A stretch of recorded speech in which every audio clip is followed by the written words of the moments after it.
Until You're already a dead man. and your strangers packing. Well, it looks like you're all expecting company. A woman survives a heart attack, walks out of a hospital on her own 2 feet, and instead of fighting to save a 190-year-old empire, she goes home with the county vet and makes tea. That is not what a guilty woman does. That is not what an innocent woman does either. That is what a woman does when she already knows the war is over and she already knows who won it. And somewhere in that quiet decision is the answer to the question this entire season has been built around. Who was the diseased bull actually for? Because here is what nobody wants to say out loud yet. A disease that has not touched American soil in 100 years did not wander onto Dutton land by accident. Somebody built it. Somebody paid for forged blood work, forged signatures, a vet who never saw the animal, and a clean paper trail designed to survive exactly the kind of scrutiny Beth Dutton eventually put it through. That is not bad luck.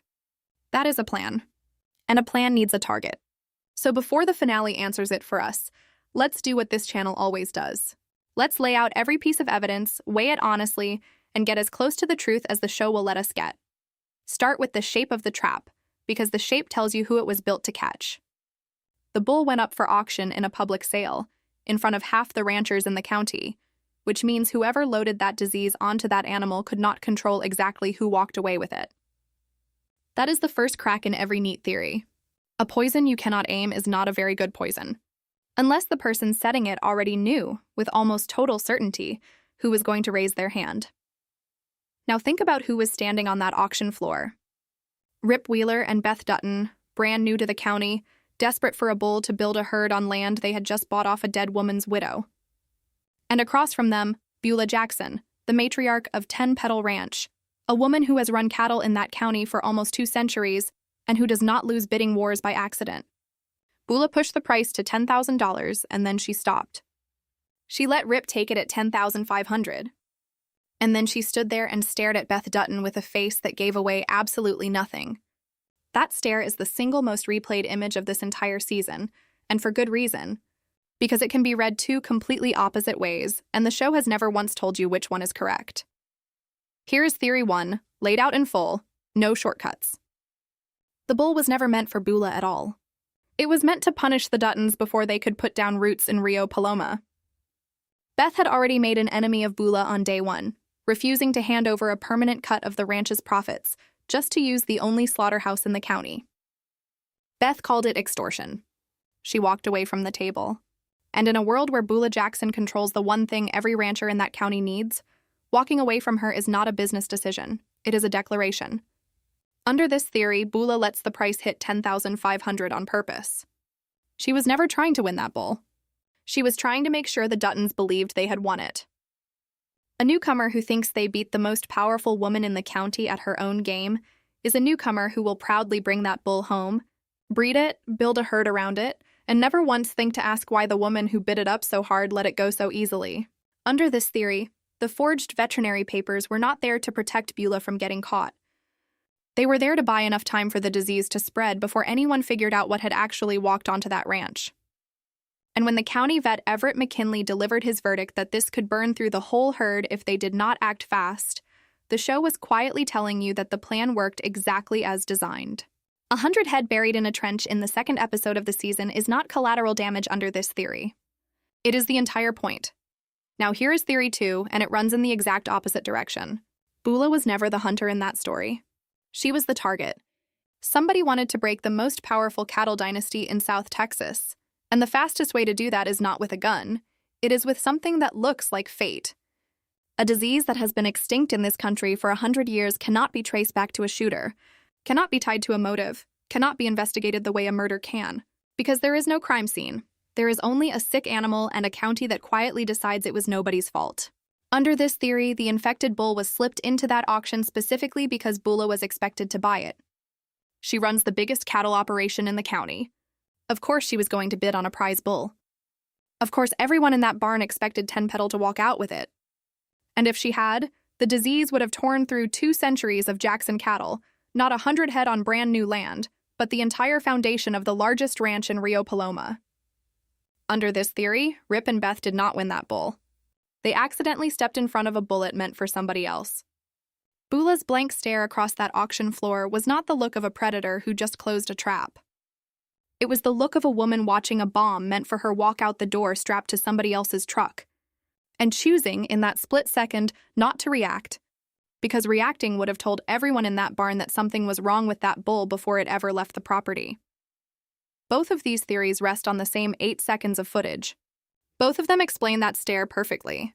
And that is exactly the problem, because a piece of evidence that supports two opposite conclusions with equal weight is not actually evidence. It is a mirror. It shows you whatever you already believe about Bula Jackson. If you think she is the villain of this season, that stare looks like satisfaction. If you think she is being set up, that same stare looks like restrained panic. The auction does not solve the mystery. It just proves the mystery is real, and it forces you to look somewhere else for the answer. So let's look somewhere else. Let's look at what Bula actually did after the disease hit, because actions under pressure tell you more than a single frozen expression ever could. A woman who orchestrated this to destroy the Duttons would be watching from a distance, feeding on every trench they dug, every head of cattle they buried. Instead, the show gives you almost nothing from Bula during the outbreak itself. She is not gloating. She is not circling. She is somewhere else entirely, dealing with a crisis of her own inside her own family, a blackmail plot involving her son Rob Will, and a buried piece of her past involving a man named Luke. A history so damaging that Rob Will uses it to force his own mother into naming him heir to the entire ranch. That is not the behavior of a woman with nothing on her mind but watching her enemies suffer. That is a woman fighting a war on a second front she did not choose, at the exact same time the first front is supposedly her own creation. It is possible to run two wars at once. Powerful people do it constantly. But it stretches the theory thin, because everything Bula does in those episodes reads like a woman under siege, not a woman on a fence. Now flip it and look at the theory that Bula was the intended victim. If somebody wanted to cripple 10 Petal Ranch by infecting the herd Bula was expected to buy, that plan required extraordinary precision. Whoever built this needed to know Bula would show up to that specific auction, needed to know she would bid on that specific bull, and needed to accept the very real risk that somebody else might outbid her, which is exactly what happened. A plan that depends on your target winning an unpredictable auction and still works perfectly when your target loses is either an incredibly lucky plan, or it is not actually a plan built around Bula at all.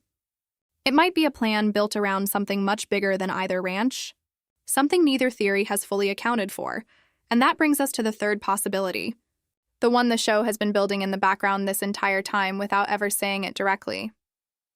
What if there was no single chosen target at all? What if the diseased bull was never a sniper's bullet aimed at one specific ranch, but shrapnel from something much larger?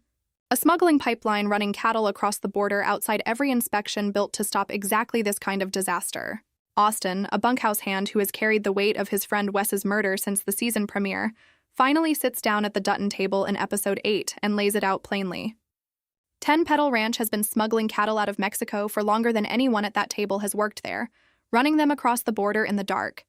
Outside every checkpoint, every safeguard, every piece of paperwork meant to catch a disease like foot and mouth before it ever reaches a working ranch. And the moment Zach connects that smuggling operation to the outbreak sitting in Rip's pasture, the entire shape of this mystery changes. Because if cattle are moving through that pipeline constantly, in volume, in the dark, then the diseased bull did not need to be aimed at anyone specifically. It only needed to be shipped. Whoever was running that pipeline was not necessarily choosing a victim. They may simply have been moving product, and a 100-year dead plague rode along for the trip because nobody on that pipeline was ever checking for it in the first place. Under this reading, theory that both fits Bula and the Duttons are victims of the same reckless machine, and it does not require either one was chosen, a perfect patient but because neither one knew they were stating anywhere near its path. It only requires you to believe that a criminal operation moving cattle in secret, at scale, for profit, eventually produces exactly the kind of disaster it was always built to hide. Rob Will Jackson murdered a man in the first hour of this show for asking questions about that same operation, and he called it, in his own words, my operation. That is not proof he runs the entire smuggling pipeline top to bottom. It might mean exactly that, or it might mean he runs a single corner of something much larger, something that stretches back a full generation to his own father, Mariano Reyes, the same voice heard early in the season talking about a lot of cattle moving this month, the same man Waken, Bula's fixer, Calls on a burner phone the moment his adopted mother's grip on the ranch starts to slip. 3 names sit on that pipeline right now. Rob Will, who pulled the trigger and called it his own. Waken, the fixer with a phone built for secrets. And Mariano, the father whose voice was moving cattle before this season even started. The show has handed you all 3. It has confirmed none of them as the one running the show.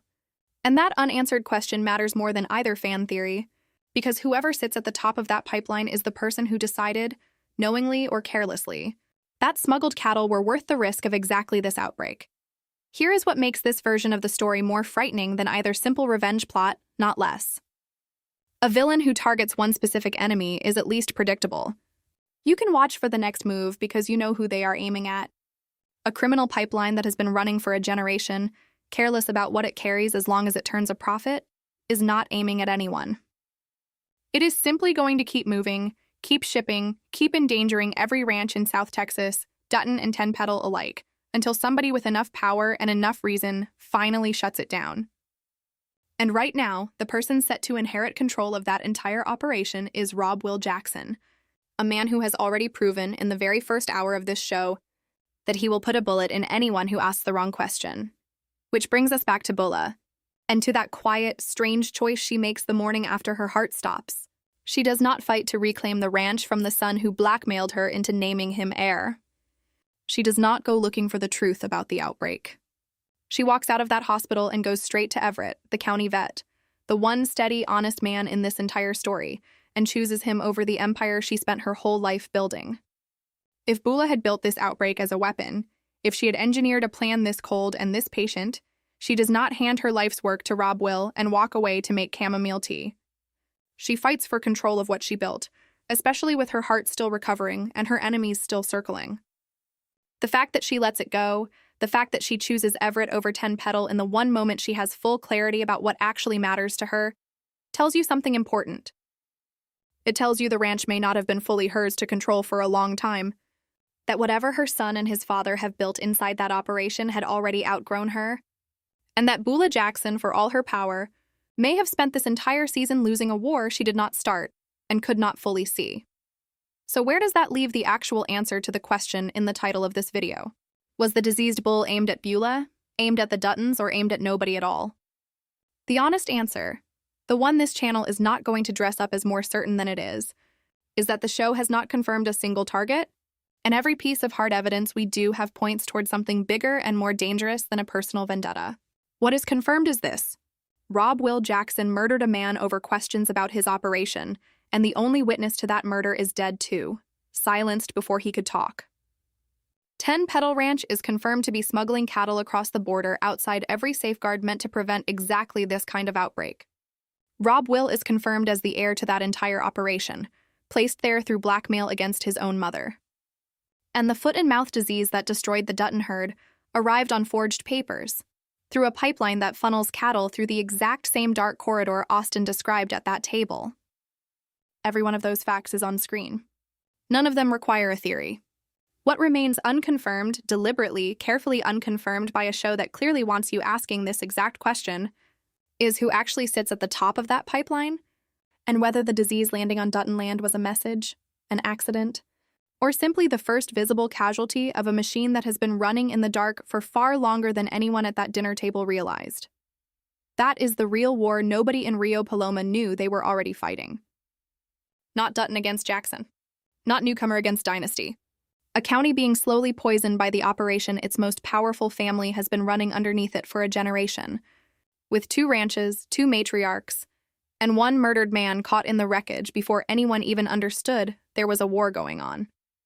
Bula may not be the villain, the Duttons may not be the chosen target, and the bull that started this whole nightmare may have never been aimed at anyone at all, which, if you sit with it long enough, might be the most disturbing answer of all, because it means nobody in that county is actually safe, not because someone is hunting them, but because no one is watching the road cattle come in on until it is already too late. So here's where I want to hear from you, because the finale is about to settle this one way or another. Do you think Bula Jackson was the real target of that outbreak? A woman finally getting a taste of the same ruthlessness she has used on everyone else for 2 centuries? Or do you think the Duttons were the ones marked from day one, punished the moment Beth refused to hand over a cut of her own ranch? Or has this whole season been building toward the third answer, a smuggling pipeline so careless and so out of control that it never needed to choose a target at all? Drop your answer in the comments and defend it, because next week this show is going to prove one of us right and the rest of us wrong.